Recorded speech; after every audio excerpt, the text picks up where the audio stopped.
DW Africa Link. The transatlantic slave trade is the gravest crime against humanity. The UN General Assembly has adopted the Ghana-led slavery resolution. Today, the international community has taken a significant, considerate, and historic step forward by adopting this landmark resolution declaring the trafficking of enslaved Africans and the racialized chattel enslavement of Africans as the gravest crime against humanity.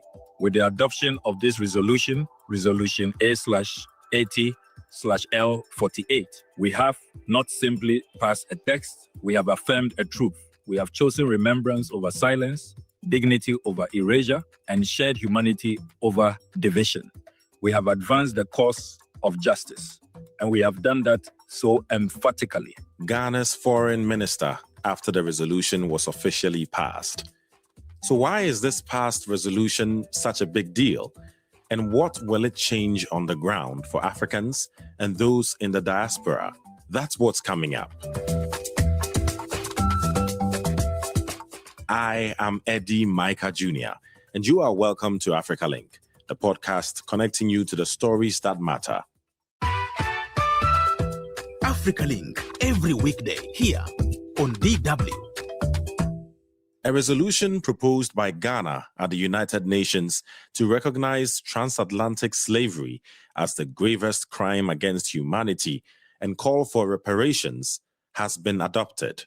Ghana argued the move was necessary because the legacy of slavery, which saw at least 12.5 million Africans taken and sold between the 15th and 19th centuries, still shapes racial and economic inequalities today. This is not the end. This is the beginning. What we've achieved today creates a platform for the struggle for reparatory justice. And so we must not rest because we have achieved this success. We must take this success and begin to work so that those who denied our ancestors their humanity, those who denied our ancestors their dignity, can accept the truth that this is what happened. The revisionists and all those who would seek to erase them out of the footnotes of history. Today, we've accepted that this was a grave crime against humanity, the gravest indeed, and that the next steps in terms of reparations, in terms of justice, in terms of apology, are what we need to work on. And we need to keep this coalition. We can't achieve it alone. This victory is not for Ghana. We did it for the whole Africa and all people of African descent. Ghana's President, John Dramani Mahama, hailing the UN slavery resolution as historic breakthrough. But it was not without opposition. In the General Assembly vote, 123 countries supported the resolution. 3 opposed it, including the United States and Israel, while 52 abstained, among them European Union members and the United Kingdom. Let's get more from Professor Eche Sikanku, international relations expert and senior lecturer at the University of Media, Arts and Communication in Ghana. I also have Adjoa Tenkroma Domina, DW correspondent in Ghana. Welcome both of you to Africa Link. Professor, I'm going to start with you. Why is this past resolution such a big deal? It is absolutely a big deal because we do know the power of narratives, and we do know the power of language and memory in shaping policy, in shaping action, and in shaping global conversations and global action. And so what this means is that a very important issue, which has been a subject matter of discussion for decades and across several generations, which is the legitimate recognition of the transatlantic slave trade as the biggest or gravest crime against humanity, is something that has moved to the front and center of global political international discussions. And not just moving to the front and center, but the resolution has been passed. And so it formalizes it. It moves it from the memory into policy. It moves it from something that was just symbolic into something very structural and very real. And so this is a very critical and transformative development within the international global political sphere. The key thing, though, is that the resolution is not legally binding. You say that now it has gotten to the forefront of discussion. It's now official. But what really changes on the ground? It shapes future action. It also shapes current recognition, and then any policy actions that have to be taken moving on from here. Because it is not just about the language, it is not just about the resolution, it is also about restoration, it is also about restitutive actions. And these actions can take place in different ways, right? From financial compensations to restitutive actions to policy reforms. We can also talk about public apologies. We can also talk about investments, but also making sure that the history is also gotten right in a manner that it is not subject to multiple interpretations, but that there is a standard and a legitimate recognition of something that has been a very contentious issue of discussion across several centuries. Why do you think it's been contentious? I mean, we all know slavery happened. We all know the damage it caused. Why do you think it still has been contentious? I mean, there are some who seek to justify it. There are some who seek to sometimes deny it. And it might be an issue of surprise, but we do know the conversations that have taken place in major countries like the United States. There is a certain rehabilitative, historical narrative that is going on. There is a certain rewriting of history and different interpretations that seek to either legitimize or justify some of these things. And as surprising as you would find it, that is the current era that we find ourselves, to the extent that, I don't want to go into the politics of it, but there is a certain historical resettlement or rewriting of history that if we do not take these steps to establish this as a very legitimate recognition of a grievous crime, you'd be surprised that it could either rear its ugly head or there wouldn't be the adequate recognition of it in order that it becomes a very settled matter.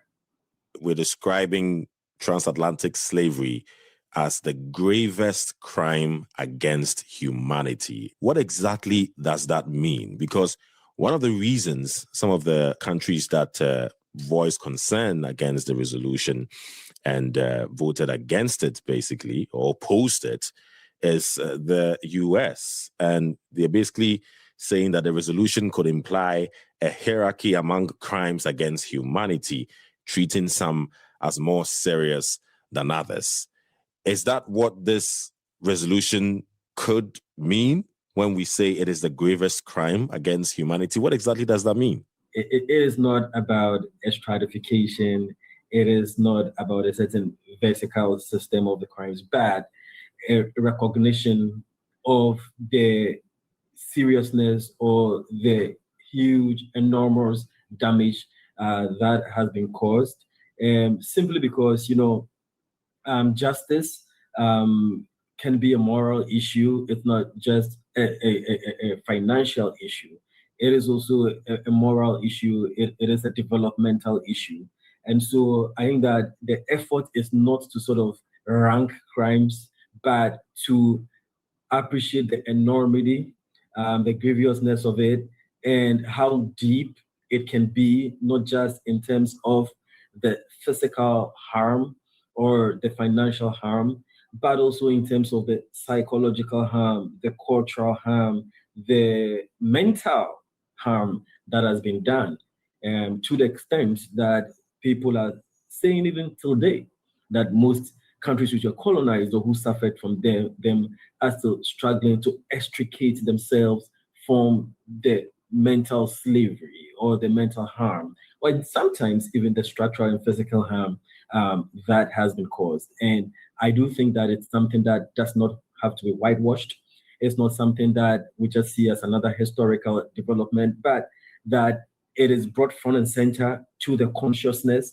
There is a certain deliberate attempt to make sure that it remains a very hugely recognized issue in terms of the depth of the harm that has been caused, and not just in Africa, but of course the ancestors of slavery in the United States. Because the larger point is that what this also does is that it brings to fore the issue of continuing justice. We have to recognize that underlying all of this are troops of inequality, troops of indignity, troops of inhumanity, troops of discrimination, troops of injustice, which do persist and pervade till this very day. And I know it does sound surprising, but it is a fact, not just in the US, but across the country in terms of the way the global world systems are structured. The major underlying theme still persists. And I think that is the larger point, or the underlying theoretical framework that is safeguarding all of this. And so once we have that recognition, I think that it guides us also moving forward and could change a lot of things moving forward. Right. Thank you very much, Professor Adjoa. Sorry to have kept you waiting, but I'm sure you've also keenly been listening to Professor Sekanku deliver his insights on this matter. You've also really been hooked to it, Adjoa. I know you've been around different parts of the country where you spoke to some people from the diaspora regarding this particular case. What are some of the things that they told you, Adjoa, that stuck out to you? Well, thank you for having me, Eddie. The first thing that stuck out to me was a surgeon who hails from Jamaica, calling it, the entire slavery, the entire colonization, and the fact that they have lived all their lives in oblivion. They have lived all their lives believing a certain narrative. And they come to Ghana, they come to the castles to find out that, we're actually lied to. So to quote one of them, she says, we have been double lied to. So not just did, in her own words, not just did the colonizers lie to Africans, how slavery started, how they were brought to, the Caribbeans, how they were brought to the UK, how they were brought to whichever part of the world they are or they exist now. They also believe that their very existence there is a lie, because most of them have been told that your own people sold you, to us. So if you need anybody to blame, you should go back to your people to blame. So that's one of the things that stands out to me. The other thing is that you almost find these people breaking down. And up until I went inside the Elmina Castle, I wouldn't have understood. Slavery, yes, we have learned in history, we have learned people talk about it, but it didn't hit home as much as it did when I walked through the doors, when I stood in between the door of no return. And I looked outside and I was told this is where people had to pass through. And per historians, you had to lose weight. You had to be a certain minimum weight before you can go through that door. I tried to go through that door and it was extremely difficult for me. I'm really happy that you've said this, because for many listening that have not been to the Elmina Castle that Adjoa is mentioning, is one of the castles that were basically used to imprison the slaves or keep them captive there before setting off their journey to be sent as slaves to whichever masters across the Atlantic. It really felt personal once I got in and experienced this. And so I totally can connect with you on that. Inside Ghana, how is this being viewed? The fact that now it has been adopted by the UN. Ghana specifically, there have been mixed reactions. For the people who are directly related to this, or people who have been, shipped to other parts of the world and have come back home, this means this is perhaps the best news they can ever, receive, or the best gift they can receive. Not just in the fact that the resolution has been adopted, but what follows. Ghana, for instance, is demanding an apology. If that apology comes, and I'm sure that many people, would react even more emotionally than they are already, than what I've seen on the streets. For Ghanaians, I say it's a mixed reaction. There are some people who say that history tells us that when the slave trade was abolished, there were some Ghanaians who were unhappy. And the slave trade, so there's the school of thought that the slave trade boomed really because there were people or powers or ethnic groups who were benefiting from the slave trade. So as Ghanaians, we have to be honest with ourselves, and this is the people who have a different opinion. We have to be honest with ourselves and accept that we also played a certain role, even though not significantly, but in asking for an apology, you have to admit the wrongs that have been done, and you cannot demand a fair and honest apology if you do not recognize that your own people also played a part. Professor, let me bring you in here on that, because this is Adjoa is right. This is some of the things that you hear from, even Ghanaians themselves. What do you make of that point, that because some people may have contributed to slavery, that somehow that it's not justified to demand an apology? Or I don't know. What do you make of that? Yes, thank you very much. Yes, she's indeed right. That is one of the major conversations that have happened ever since this particular resolution was passed, or in the run-up to it and the immediate aftermath of it. Yes, and I believe that this is the importance of doing this. It is to show that the issue of slavery, the issue of reparations, this thing is not a past issue. It is not a settled issue. It's not a historical issue that is done and dusted. It opens up conversations based on different layers of it, which may not have been recognized or which may not have been talked about as much. Does it change anything that some locals were involved in it at some stages? Of course, we do know that the main protagonist of it was, the Western colonizers. But of course, because of the capturing of slaves, the selling of slaves, there were locals who were also involved in it. But it was something that was perpetuated, mostly, or the main prognosticators or actors in this were mostly, the transatlantic colonizers. So that's one thing. But it also then brings to fore not just a past issue, but a continuing conversation on human trafficking, a continuing conversation on forced labor. Why has it taken that long, and why now? Why are we at this current situation now, Professor? It's a good question, and that is because sometimes power tends to protect the past. We do know that some of the countries that were complicit in this have not been too keen on it, right, as Africans would be. And so the burden was more on the side of the Black community or diaspora. There was this narrative from certain Western quarters that slavery was tragic. We admit it, but it's over, and therefore it's not an actionable thing.